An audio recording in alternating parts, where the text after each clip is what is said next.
Hello friends, welcome to my channel. Today we will see 10 lines essay on Maharashtra Day. 1. Maharashtra Day is celebrated on 1st May every year. 2.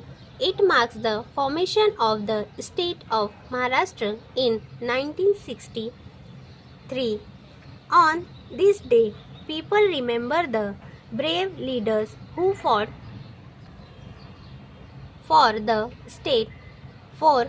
Many parades and cultural programs are held across Maharashtra. 5. The main celebration takes place at Shivaji Park in Mumbai.